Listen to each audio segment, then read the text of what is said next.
Hello friends. मैं professor VM Kulkarni. आज मैं आपके लिए लेके आया हूँ गेसिंग question paper of power plant engineering. जो फिफ्थ सेम मैकेनिकल इंजीनियरिंग का जो इलेक्टिव सब्जेक्ट है उसके लिए ये गेसिंग क्वेश्चन पेपर मैं आपके लिए लेके आया हूँ। सिर्फ मैंने यहाँ पे क्वेश्चन ही इंक्लूड नहीं किए, तो इसके साथ में आपको आंसर भी लेके आया हूँ। अगर कोई बच्चा बस इतना भी स्टडी कर लेता है तो भी उसका पावर प्लांट इंजीनियरिंग जो है ये सब्जेक्ट काफी अच्छे मार्क से वो पास हो जाने वाला है। तो इसीलिए without wasting a time let start our video. Video चालू करने से पहले मैं सबको रिक्वेस्ट करूंगा, वीडियो को लाइक करो, शेयर करो, सब्सक्राइब करो और ज़्यादा से ज़्यादा बच्चों तक इसको पहुंचा दीजिए। मैं सारे सब्जेक्ट के आईएमपी गेसिंग क्वेश्चन पेपर विद आंसर ला रहा हूँ। मोस्ट आईएमपी 20 क्वेश्चंस भी मैं लेके आने वाला हूँ, लेकिन वो एक एक करके एक एक वीडियो में आपके लिए लेके आऊंगा। So let start our video. तो ये जो क्वेश्चन पेपर है ये बनाने के लिए मेरे जो कलीग है भूषण बुरकुले सर और सदाशिव मोरे सर, तो इन दोनों का मुझे काफ़ी हेल्प हुआ है। और क्योंकि ये सब्जेक्ट टीचर है तो इनका प्रेडिक्शन जो होता है वो अलग से होता है, तो ये दोनों तीनों मिलके ये क्वेश्चन पेपर हमने तैयार किया है और इसका पूरा आंसर की अ, मैंने इसका तैयार किया है। So let start our video. तो सबसे पहले क्वेश्चन नंबर 1। अपना पावर प्लांट इंजीनियरिंग का कोड रहेगा 22566 और ऐसा कुछ तो भी आपको आएगा इस बार। 2425 वन आगे रहेगा, वन बीच में रहेगा या लास्ट में रहेगा, कहीं तो भी एक वन रहेगा, लेकिन एक कोड ऐसे ही रहेगा। तो अटेम्प्ट एनी 5 में दो दो मार्क के क्वेश्चन है। तो इसके अंदर ऐसा नहीं है कि मैं लिमिटेड क्वेश्चन लाता हूँ, इसके अंदर जो प्रेडिक्शन है वो ज्यादा है, क्योंकि आपको रिस्क ना हो जाए, आप सेफर साइड रहे, आपको ज्यादा से ज्यादा मार्क्स इसके अंदर कवर करते हैं, इसीलिए ज्यादा क्वेश्चंस मैंने इसके अंदर डाले हैं। तो list different type of power plant, अलग अलग टाइप के पावर प्लांट कौन से होते हैं उसका लिस्ट बनाना है। तो ये रहा उसका list. Hydro electric, tidal, geothermal, diesel, wind, thermal, nuclear, ये सारे पावर प्लांट्स होते हैं। बाद में आता है mention the steps involve in a coal handling. Coal handling के लिए कौन से स्टेप्स आते हैं? अनलोडिंग है, स्टोरेज है, रिक्लेमिंग है, crushing, screening, weighing, conveying, combustion, ash handling, environmental control. ये सारे दो दो मार्क के क्वेश्चन है। State the types of FBC boiler. Following are the FBC boiler: bubbling fluidized bed combustion, circulating fluidized bed combustion, BF, BC और CF BC. Name the regulating agency for nuclear power plant: atomic energy regulating board, international atomic energy agencies. List different performance parameter of a power plants. तो difference performance parameter कौन से रहते हैं? Heat rate है, that is energy efficiency, thermal efficiency, capacity factor, load factor, economic factor, efficiency, operational efficiency. Next है state any four limitation of a diesel power plant. तो diesel power plant के चार limitations कौन से हो सकते हैं? हाई ऑपरेटिंग कॉस्ट है, high maintenance cost, capacity is limited, maximum up to 150 megawatt, noise is a serious problem, they cannot supply overload continuously, thermal power plants can work under 25, diesel power plants are not economical। तो ये सारे उसके limitation है diesel power plant के। लेकिन जहाँ पे small मतलब हमको चाहिए, जहाँ पे हम कोई नेचुरल रिसोर्सेस अवेलेबल नहीं है, वहाँ पे हम स्मॉल स्केल में अगर हमको पावर चाहिए तो उस हिसाब से हम डीजल पावर प्लांट यूज करते हैं। बाद में आता है state the necessity of a waste heat recovery in thermal power plant. तो उसका नेसेसिटी क्या है? Thermal waste heat recovery can be defined as the process of collecting the heat created as an undesired byproduct of a process or operation of an equipment or machinery so that it can be used to fulfill energy requirement of a some other processes। जहाँ पे waste जा रहा है उसको waste में जाते वक्त हमको उसको यूटिलाइज करना है। Enlist any four nuclear fuel: uranium 235, plutonium 239, uranium 233, thorium। तो ये सारे न्यूक्लियर फ्यूल है। Identify various elements in control system of a steam power plant. तो कौन से एलिमेंट रहेंगे स्टीम पावर प्लांट में? Process control system, operational monitoring system, automatic generation control system, load frequency control system, power plant maintenance, plant monitoring system, name any two high pressure boiler, Benson boiler, Loeffler boiler, Lamont boiler, Velox, Lamont boiler. तो ये सारे high pressure boiler है।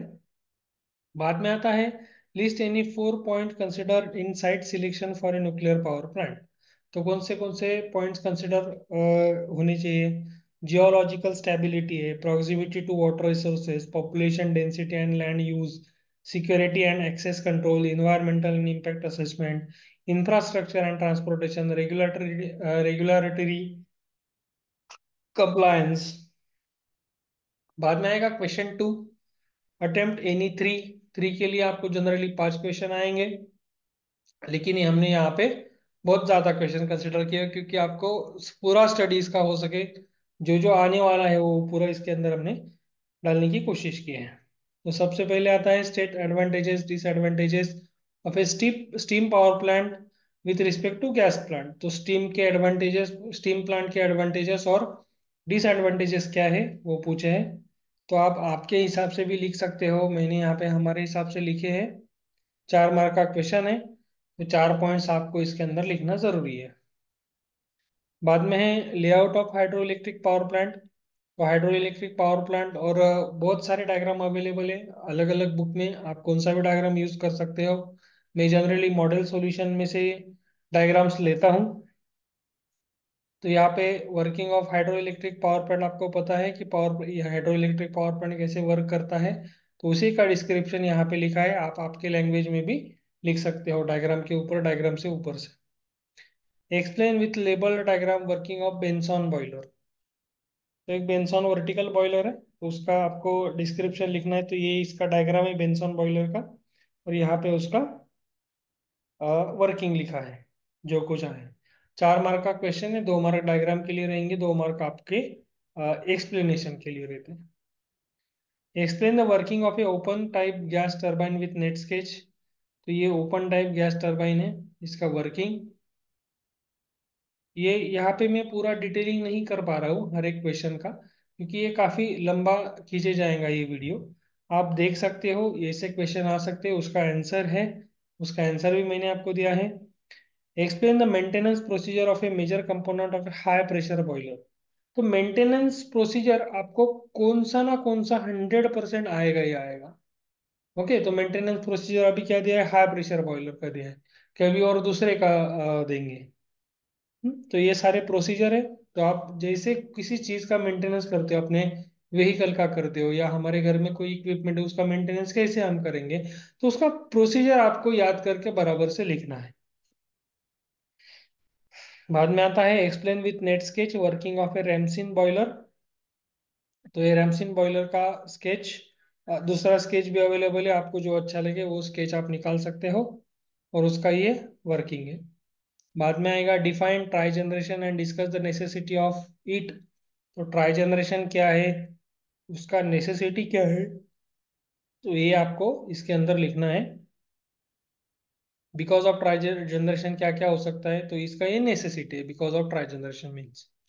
बाद में आता है draw label diagram of A close cycle gas turbine. ऊपर हमने ओपन साइकिल लिया था, यहाँ पे क्लोज साइकिल लिया है, और विथ हीट एक्सचेंजर। तो ये क्लोज साइकिल गैस टर्बाइन है, उसका बस लेबल डायग्राम ड्रॉ करना था। तो एक तो कौन सा भी एक आपको आ सकता है, ओपन या क्लोज, को दोनों दोनों में से एक। को जनरेशन और ट्राई जनरेशन, इन दोनों का डिफरेंस पूछा था, 4 पॉइंट है। तो आप कौन से भी 4 पॉइंट इसके अंदर लिख सकते हो। ठीक है। बाद में आता है question number 3, describe the operation of an electrostatic precipitator. तो ये इसका वर्किंग है, ऑपरेशन ऑफ इलेक्ट्रोस्टैटिक प्रेसिपिटेटर का। आप आपके हिसाब से पॉइंट इसके कम ज्यादा कर सकते हो, क्योंकि देखो यहाँ पे जितना मैक्सिमम मैंने लिया है उतना मैक्सिमम आपको लेना नहीं है। आपने आप 3 4 पॉइंट भी लिखेंगे तो भी आपको चलेगा, और ये डायग्राम अगर पूछा है तो आपको निकलना ही है डायग्राम। बाद में आता है compare between pressurized water reactor PWR and boiling water reactor BWR. तो इन दोनों का कंपैरिजन पूछा है, तो इन दोनों का कंपैरिजन हमने लिखा है। ठीक है। Mention any 4 source of waste heat. Waste heat के 4 सोर्सेस कौन से, इंडस्ट्रियल प्रोसेस है, पावर जनरेशन है, ट्रांसपोर्टेशन है, बिल्डिंग से, डेटा सेंटर से, refrigeration and cooling systems, chemical reactions, तो ये सारे सोर्सेस है वेस्ट हीट के, जहाँ पे हीट वेस्ट जाता है। बाद में आता है explain with neat sketch operation operating principle of nuclear power plant. Nuclear power plant के ऊपर एक क्वेश्चन 100% आपको रहेगा ही रहेगा। ठीक है, तो ये न्यूक्लियर पावर प्लांट का डायग्राम है, अगर दूसरा अवेलेबल है तो आप वो भी निकाल सकते हो, क्योंकि अलग अलग बुक में अलग अलग डायग्राम रहेंगे। तो इसका एक्सप्लेनेशन इतना पूरा लिखने की जरूरत नहीं, इसको शॉर्ट करके आप लिखेंगे तो भी चलेगा। बाद में आता है world scenario of A demand and supply of energy. तो एनर्जी का डिमांड कितना है और हम कितना सप्लाई कर पा रहे हैं, तो ये पूरा इसका सप्लाई एंड डिमांड एनर्जी का इसके अंदर दिया है। आप इसको पढ़ सकते हो, देख सकते हो इसको आप। Mention the factor selection of A site for hydro electric power plant. तो पावर प्लांट को हमको सिलेक्ट करना है, तो कौन से फैक्टर हमको कंसिडर करने चाहिए, तो ये सारे फैक्टर्स है जिसको हम कंसिडर करेंगे, तभी जाके कोई सा भी प्लांट हम चालू कर सकते हैं। क्वेश्चन नंबर 4 आता है इसके अंदर, mention the classification of a power plant.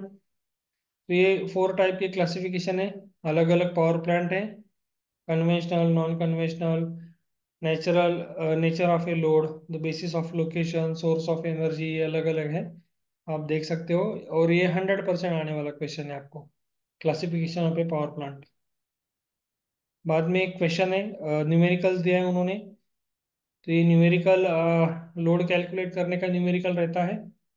तो आप एक न्यूमेरिकल आप अच्छे से कर लीजिए, 3 4 ही इसके न्यूमेरिकल्स है, उसको उसमें से एक आपको आएगा ही। List the property of nuclear fuel and name any two fuels. तो न्यूक्लियर फ्यूल के प्रॉपर्टीज क्या क्या है, तो ये आपको लिखना है यहाँ पे, और उसके common use nuclear fuels are, तो 2 टाइप उसके लिखने थे ऑलरेडी, हमने 4 ऊपर देखे, तो यहाँ पे और ने वो लिखे हैं। वाटर हैमर इफेक्ट क्या होता है, वाटर हैमर इफेक्ट आपको लिखना है, वाटर हैमर से क्या क्या हो सकता है वो भी आपको पता चाहिए। तो ये पूरा वाटर हैमर का इफेक्ट है, वाटर हैमर कहाँ पे होता है, कैसे होगा, उसको अवॉइड करने के लिए हमको क्या करना चाहिए, ये सारी चीजें आपको पता चाहिए। अगर कोई हम हाइड्रो इलेक्ट्रिक पावर प्लांट करते हैं तो वहाँ पे वाटर हैमर का हमको वो वाटर हैमर का जो इफेक्ट है वो हमको कम से कम रखना है, मिनिमाइज करना है। बाद में आता है question number 5, explain the predictive maintenance procedure for high pressure boiler. देखो मैंने कहा था आपको कि एक मेंटेनेंस प्रोसीजर 100% आएगा, तो ये प्रेडिक्टिव है, मतलब पहले ही हम क्या मेंटेनेंस कर सकते हैं, तो बाद में क्या मेंटेनेंस है, पहले क्या मेंटेनेंस है, तो ये थोड़ा सा कॉमन सेंस का बात है। फिर भी आप मतलब क्या रहता है कि प्रेजेंस ऑफ माइंड क्वेश्चंस कैसा पूछते हैं उस हिसाब से आपको वो आंसर लिखना है। ओके, कोई भी चीज चालू करने से, कोई भी मशीन चालू करने से पहले ऑलरेडी हम क्या करते हैं, सारे वॉल चेक करेंगे, कनेक्शन चेक करेंगे, सेफ्टी जो जो है वो सारी चीजें चेक करेंगे, बाद में उसको ऑन करेंगे, तो उसको बोलते हैं प्रिडिक्टिव। और बाद में जो होने वाला है वो आफ्टर मेंटेनेंस जो होता है वो अलग रहता है। ठीक है, explain with suitable sketch bubbling in a fluidized bed combustion. तो ये क्या होता है यहाँ पे पूरा दिया है, आप पढ़ सकते हो। इसका डायग्राम भी पूछा है, तो डायग्राम नेसेसरी आपको निकालना ही है डायग्राम। बाद में आता है प्रेशराइज्ड वाटर रिएक्टर, इन दोनों में से एक कौन सा भी आपको आएगा, अगर लक अच्छा है तो आपको दोनों भी पूछ सकते हैं। तो ये डायग्राम है उसका, पीडब्ल्यूआर का। तो इन प्रेशराइज्ड वाटर रिएक्टर्स आप देख सकते हो ये पूरा। तो आपको आपके हिसाब से थोड़ा बहुत इसको कम ज्यादा करेंगे तो भी चलेगा, क्योंकि इसका जो वेटेज है 6 मार्क का वेटेज है, तो 2 मार्क डायग्राम के लिए और 4 मार्क आपके डिस्क्रिप्शन के लिए पूछते हैं। बाद में आता है आपको working of A lemon boiler. तो ये लेमन बॉयलर का डायग्राम, लेमन बॉयलर बॉयलर का ये डिस्क्रिप्शन है, आप पढ़ सकते हो। Explain with net sketch intercooling method used to improve the thermal efficiency of open cycle gas turbine plant। तो इफिशियंसी इंप्रूव करने के लिए इंटरकूलर हम यूज करते हैं, तो इंटरकूलर क्या होता है, उससे कौन से प्रोसेसेस होता है, ये हमको यहाँ पे लिखना है। ठीक है, बाद में आता है explain with sketch general arrangement of A nuclear power plant. तो ये स्केच निकालना है न्यूक्लियर पावर प्लांट का, पहले भी हमने देखा था एक। तो यहाँ पे 6 मार्क के लिए भी पूछ सकते हैं। बाद में है schematic diagram of A boiler feed water control system, state importance in thermal power plant. तो ये boiler feed water control system है कि बॉयलर को जो पानी पहुंचा जाएगा तो उसको सिस्टम कैसे रहेगा, कैसे उसको कंट्रोल करेंगे, वो ये सिस्टम है और उसका यहाँ पे डिस्क्रिप्शन दिया है, आप देख सकते हैं। Explain with neat sketch working principle of FBC fluidized bed combustion boiler. तो ये वो सिस्टम है, ये डायग्राम है उसका, और यहाँ पे उसका डिस्क्रिप्शन भी है। ठीक है, तो ये दोनों चीजें इसके अंदर आती है। और बाद में आएगा give details of A belt conveyor, mention advantages and disadvantages. अगर हमको कोल फीड करना है तो कन्वेयर कैसे यूज करेंगे, कन्वेयर का डायग्राम और कन्वेयर का जो फंक्शन है, तो ये पूरा फंक्शन हमने यहाँ पे दिया है, आप देख सकते हो। उसके एडवांटेजेस क्या है, डिसएडवांटेजेस क्या है, वो सारी चीजें आपको अच्छे से ध्यान में रख लेना है। तो ये पूरा हो गया आपका पावर प्लांट इंजीनियरिंग का पूरा सिलेबस। इसके अंदर कवर है, सारे इंपॉर्टेंट क्वेश्चंस हमने लिए हैं। अगर कुछ स्टडी हुआ नहीं है, अगर स्टडी हो भी गया है तो एज ए प्रैक्टिस के तौर पे इसको सॉल्व कीजिए। स्टडी नहीं हुआ है तो आप बस इतना ही कीजिए, तो भी आप अच्छे मार्क से आपका पेपर पास करवा लेंगे। अगर आपका लक अच्छा रहेगा, पेपर अच्छा आएगा, तो इसी में से आपको पूरा 70 मार्क्स का आ सकता है।